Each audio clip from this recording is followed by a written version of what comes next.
पांडे जी, मिर्जापुर। श्री हरिवंश महाराज जी। राधा वल्लभ श्री हरिवंश महाराज जी, आपके चरणों में कोटि कोटि प्रणाम।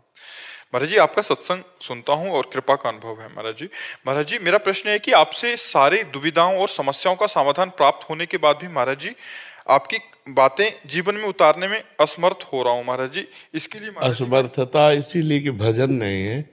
अगर भजन रूपी अध्यात्म बल हो तो समर्थ हो जाओगे। कौन सी कठिन बात है, आप हमें बताओ, क्या कठिन बात है? महाराज जी, मैं जब पिछले बार आया था तो अवलो नसानी अपना नसीहों का संकल्प आपसे कहा था टूट जाता है, तो आपने कहा था कि मतलब बड़ा वृक्ष होता है ना, जब वो आंधी में उखड़ जाता है तो महीनों हरा भरा दिखाई देता है, लेकिन उसकी जड़ नहीं होती।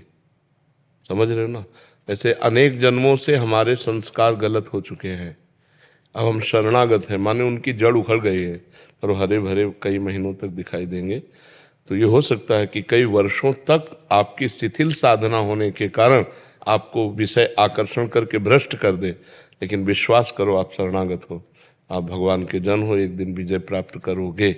ये दृढ़ विश्वास रखो और नाम जप करते रहो, और जितना बच सकते हो बचते रहो। जब ना बचने की बात आवे तो ऐसे हो जाओ भगवान से, आप मुझे बचा लो, हमारी बात मानो। ऐसा करना, जहाँ कहीं गलत हो रहा हो तुम्हारे जीवन में और तुम अपने को न रोक पा रहे हो, वहाँ से हाथ उठा दो, हे भगवान आप देखना, अब आप संभाल लेना, मेरी सामर्थ्य नहीं है, मुझे आपकी माया प्रचंड है, घसीटती जा रही, मैं गलत जा रहा हूँ प्रभु, मैं जान रहा हूँ कि मैं गलत हूँ, लेकिन मैं नहीं रुक पा रहा हूँ प्रभु, हम पर वो जरूर बल देंगे, वो कोई ऐसा रास्ता बना देंगे कि आप निकल जाओगे। समझ रहे हो ना? लेकिन आप जानबूझ करके गिरोगे तो फिर नहीं, फिर तो पड़े ही रहोगे वहीं। जानबूझ करके अगर जहर खाओगे तब तो मर ही जाओगे। अगर कोई धोखे से जहर खवाएगा तो भगवान बचाने का चांस है। मीरा जी को जहर पिलाया तो बच गए ना, लेकिन जानबूझ के जहर खाओगे तो मर ही जाओगे। फिर ये जहर से भी विषैला है विषय, बहुत जन्मों से भोगते आ रहे हैं।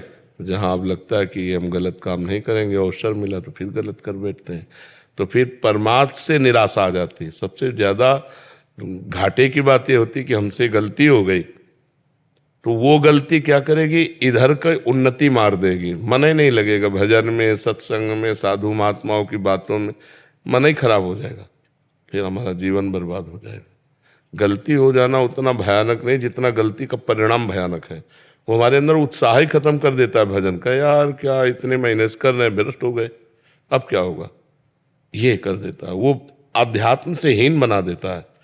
तो हमें लगता है बचने की कोशिश करो, मनुष्य जीवन बड़ा दुर्लभ है, इसी जन्म में भगवत प्राप्ति हो जाए। जहाँ गिरने को, हमारी एक एक बात पकड़ लो, जहाँ गिरने के चांस हो, आप संभल ना सकते हो, वहाँ से हो जाना, अंदर से भगवान वो तुरंत संभाल लेंगे। गिरोगे तो उनकी गोद में गिरोगे। जन अवगुण प्रभु मान न काऊ, दीन बंधु अति मृदुल स्वभाव। बहुत दीन बंधु करुणा में भगवान है, अपने जन के अपराध गिनते ही नहीं है। प्रभु जी, घर पे भगवान जी शिव जी का मंदिर है, लेकिन जब से आपको सुनने लगे हैं तब से श्यामा श्याम और आपको विराजमान किए हैं। शंकर जी की कृपा से ही श्यामा श्याम के चरणों में प्रीति प्राप्त होती है। आप तो मंदिर में बात कर रहे हो, हम तो काशी में रहते थे।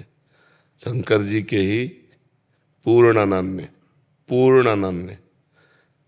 पूरे विरक्त केवल शंकर जी, और कुछ है ही नहीं।